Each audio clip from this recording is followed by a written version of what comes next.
The American Rivals of Sherlock Holmes, The Nameless Man, by Rodriguez Ottolenghi. Mr. Barnes was sitting in his private room with nothing of special importance to occupy his thoughts, when his office boy announced a visitor. "What name?" asked Mr. Barnes. "None," was the reply. "You mean," said the detective, "that the man did not give you his name? He must have one, of course. Show him in." A minute later the stranger entered, and bowing courteously began the conversation at once. "Mr. Barnes, the famous detective, I believe?" said he. "My name is Barnes," replied the detective. "May I have the pleasure of knowing yours?" "I sincerely hope so," continued the stranger. "The fact is, I suppose I have forgotten it." "Forgotten your name?" Mr. Barnes scented an interesting case, and became doubly attentive. "Yes," said the visitor. "That is precisely my singular predicament. I seem to have lost my identity. That is the object of my call. I wish you to discover who I am. As I am evidently a full-grown man, I can certainly claim that I have a past history, but to me that past is entirely blank. I awoke this morning in this condition, yet apparently in possession of all my faculties, so much so that I at once saw the advisability of consulting a first-class detective, and upon inquiry I was directed to you. Your case is most interesting from my point of view. I mean, to you, of course, it must seem unfortunate, yet it is not unparalleled. There have been many such cases recorded, and for your temporary relief I may say that, sooner or later, complete restoration of memory usually occurs. But now let us try to unravel your mystery as soon as possible, that you may suffer as little inconvenience as there need be. I would like to ask you a few questions." "As many as you like. I will do my best to answer." "Do you think that you are a New Yorker?" "I have not the least idea whether I am or not." "You say you were advised to consult me. By whom?" "The clerk at the Waldorf Hotel, where I slept last night." "Then, of course, he gave you my address. Did you find it necessary to ask him how to find my offices?" "Well, no, I did not." "That seems strange, does it not? I certainly had no difficulty in coming here. I suppose that must be a significant fact, Mr. Barnes." "It tends to show that you have been familiar with New York. But we must still find out whether you live here or not. How did you register at the hotel?" "M. J. G. Remington, City." "You are quite sure that Remington is not your name?" "Quite sure. After breakfast this morning I was passing through the lobby when the clerk called me twice by that name. Finally, one of the hall boys touched me on the shoulder and explained that I was wanted at the desk. I was very much confused to find myself called Mr. Remington, a name which certainly is not my own. Before I fully realized my position, I said to the clerk, 'Why do you call me Remington?' And he replied, 'Because you registered under that name.' I tried to pass it off, but I'm sure that the clerk looks upon me as a suspicious character." "What baggage have you with you at the hotel?" "None, not even a satchel." "May there not be something in your pockets that would help us? Letters, for example?" "I am sorry to say that I've made a search in that direction, but found nothing. Luckily I did have a pocketbook, though." "Much money in it?" "In the neighborhood of $500. Mr. Barnes turned to his table and made a few notes on a pad of paper. While so engaged, his visitor took out a fine gold watch, and after a glance at the face, was about to return it to his pocket, when Mr. Barnes wheeled around in his chair and said, "That's a handsome watch you have there, of a curious pattern, too. I'm rather interested in old watches."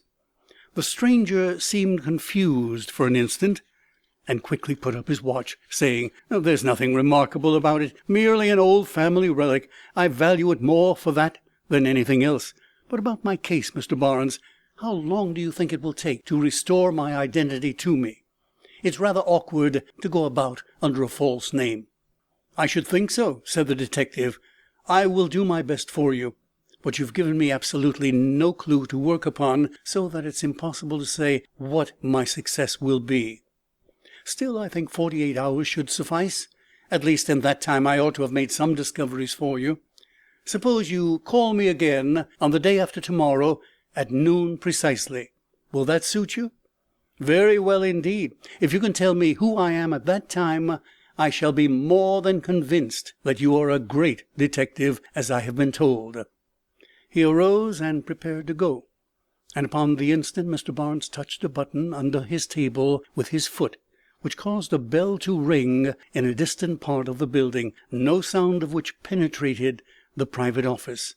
Thus anyone could visit Mr. Barnes in his den, and might leave unsuspicious of the fact that a spy would be awaiting him out on the street, who would shadow him persistently day and night until recalled by his chief. After giving the signal, Mr. Barnes held his strange visitor in conversation a few minutes longer, to allow his spy opportunity to get to his post. "How will you pass the time away, Mr. Remington?" said he. "We may as well call you by that name until I find your true one." "Yes, I suppose so. As to what I shall be doing during the next 48 hours, why, I think I may as well devote myself to seeing the sights. It is a remarkably pleasant day for a stroll, and I think I will visit your beautiful Central Park." "A capital idea. By all means I would advise occupation of that kind. It would be best not to do any business until your memory is restored to you." "Business? Why, of course I can do no business." "No, if you were to order any goods, for example, under the name of Remington, later on, when you resume your proper identity, you might be arrested as an impostor." "By George, I had not thought of that. My position is more serious than I had realized. I thank you for the warning. Sightseeing will assuredly be my safest plan for the next 2 days." "I think so. Call at the time agreed upon, and hope for the best. If I should need you before then, I will send to your hotel." Then, saying good morning, Mr. Barnes turned to his desk again, and as the stranger looked at him before stepping out of the room, the detective seemed engrossed with some papers before him. Yet scarcely had the door closed upon the retreating form of his recent visitor, when Mr. Barnes looked up with an air of expectancy, and a moment later a very tiny bell in a drawer of his desk rang, indicating that the man had left the building, the signal having been sent to him by one of his employees, whose business it was to watch all departures and notify his chief. A few moments later Mr. Barnes himself emerged, clad in an entirely different suit of clothing, and with such alteration in the color of his hair that more than a casual glance would have been required to recognize him. When he reached the street, the stranger was nowhere in sight, but Mr. Barnes went to a doorway opposite, and there he found written in blue pencil the word "Up," whereupon he walked rapidly uptown as far as the next corner, where once more he examined a doorpost upon which he found the word "Right," which indicated the way the men ahead of him had turned. Beyond this he could expect no signals, for the spy shadowing the stranger did not know positively that his chief would take part in the game. The 2 signals which he had written on the doors were merely a part of a routine, and intended to aid Mr. Barnes should he follow. But if he did so, he would be expected to be in sight of the spy by the time the second signal was reached, and so it proved in this instance. For as Mr. Barnes turned the corner to the right, he easily discerned his man about 2 blocks ahead, and presently was near enough to see Remington also. The pursuit continued until Mr. Barnes was surprised to see him enter the park, thus carrying out his intention as stated in his interview with the detective. Entering at the Fifth Avenue gate, he made his way towards the menagerie, and here a curious incident occurred. The stranger had mingled with the crowd in the monkey house, and was enjoying the antics of the mischievous little animals, when Mr. Barnes, getting close behind him, deftly removed a pocket handkerchief from the tail of his coat, and swiftly transferred it to his own. On the day following, shortly before noon, Mr. Barnes walked quickly into the reading room of the Fifth Avenue Hotel. In one corner there is a handsome mahogany cabinet containing 3 compartments, each of which is entered through double doors, having glass panels in the upper half. About these panels are draped yellow silk curtains, and in the center of each appears a white porcelain numeral.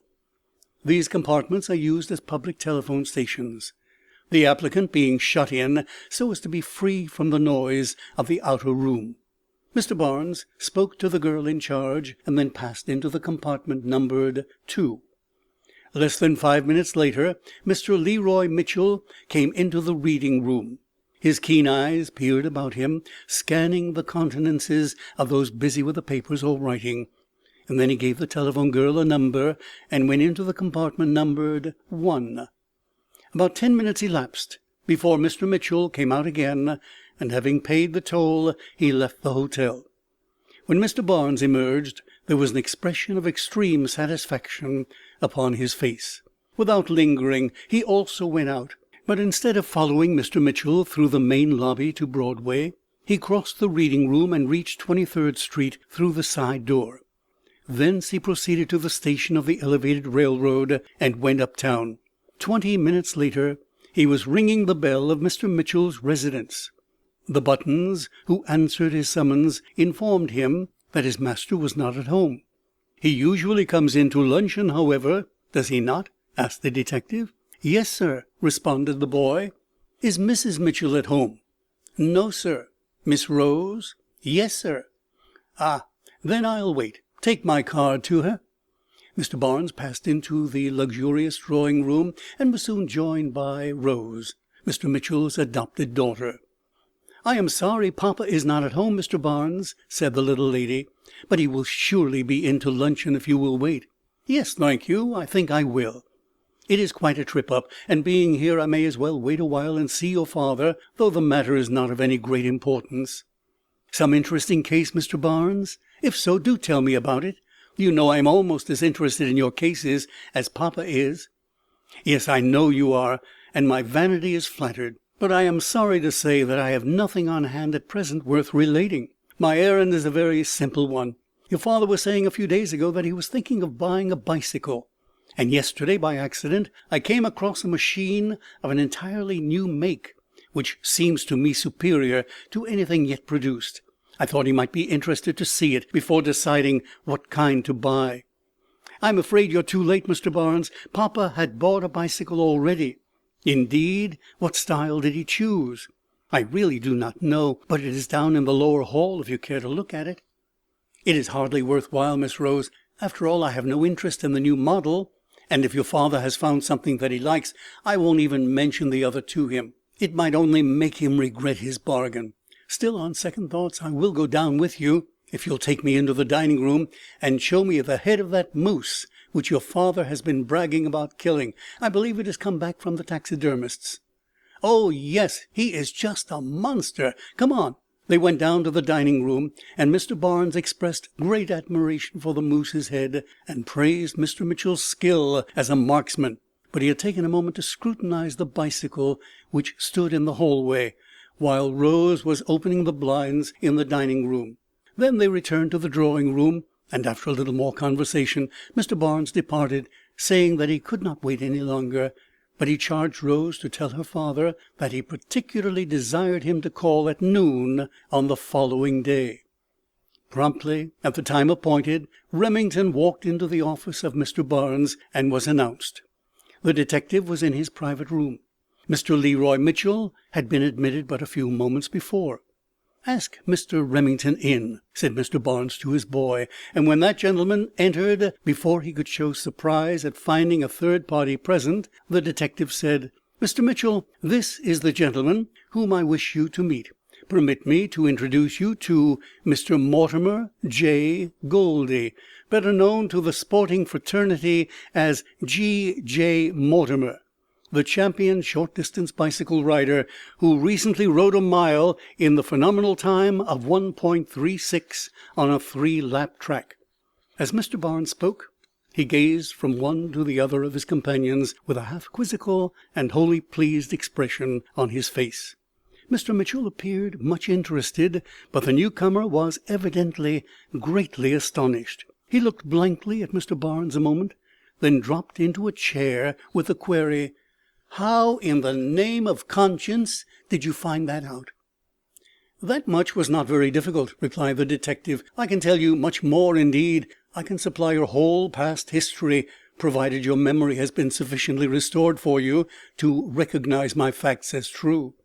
Mr. Barnes looked at Mr. Mitchell and winked one eye in a most suggestive manner, at which that gentleman burst into hearty laughter, finally saying, "We may as well admit that we are beaten, Goldie. Mr. Barnes has been too much for us." "But I want to know how he has done it," persisted Mr. Goldie.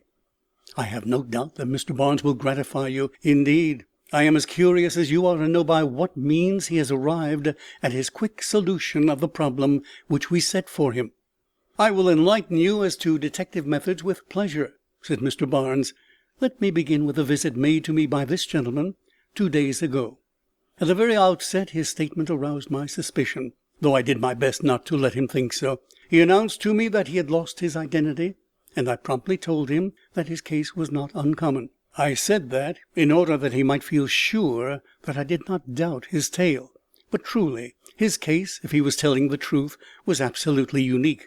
Men have lost recollection of their past, and even have forgotten their names, but I have never before heard of a man who had forgotten his name and at the same time knew that he had done so.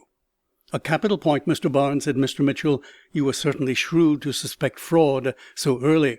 "Well, I cannot say that I suspected fraud so soon, but the story was so improbable that I could not believe it immediately.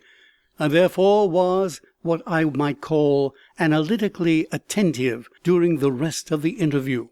The next point worth noting which came out was that, although he had forgotten himself, he had not forgotten New York, for he admitted having come to me without special guidance."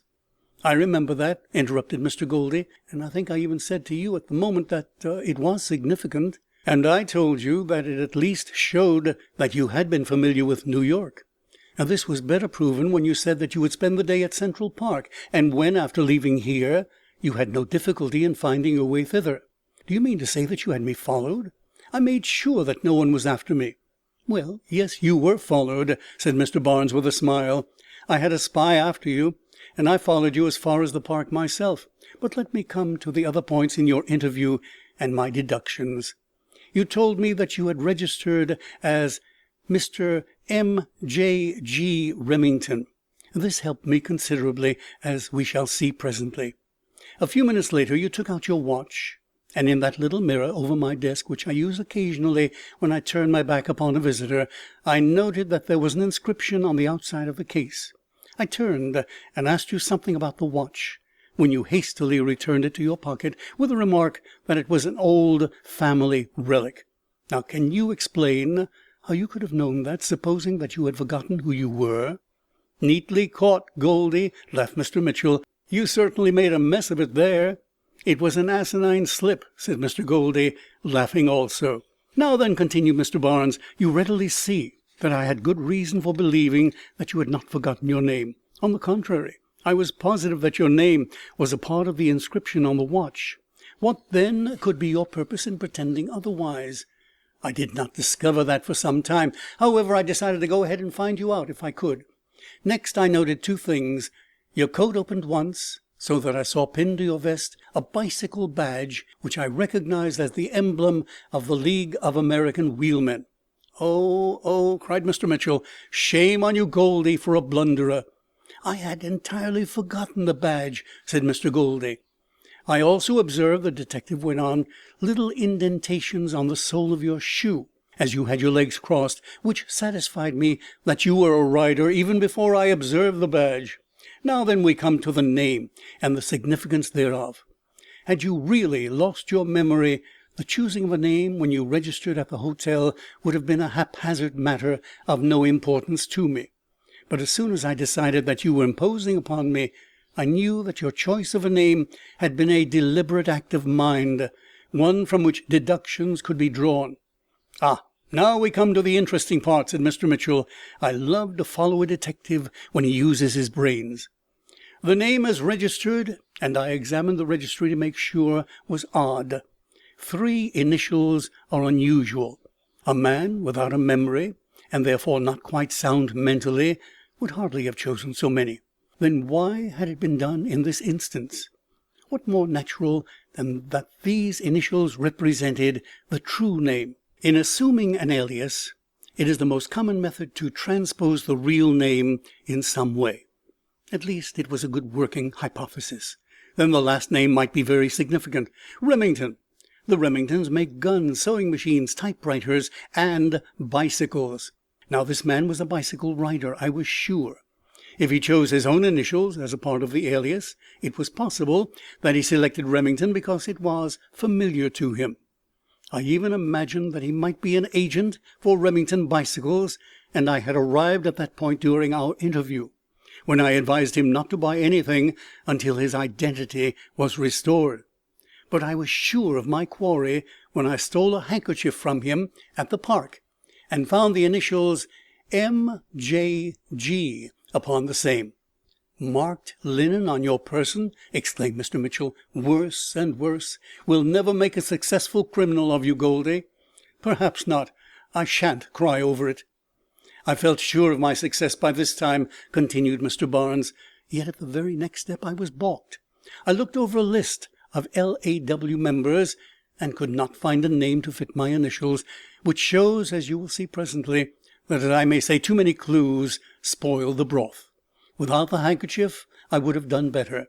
Next I secured a catalogue of the Remingtons, which gave a list of their authorized agents, and again I failed. Returning to my office, I received information from my spy, sent in by messenger, which promised to open a way for me.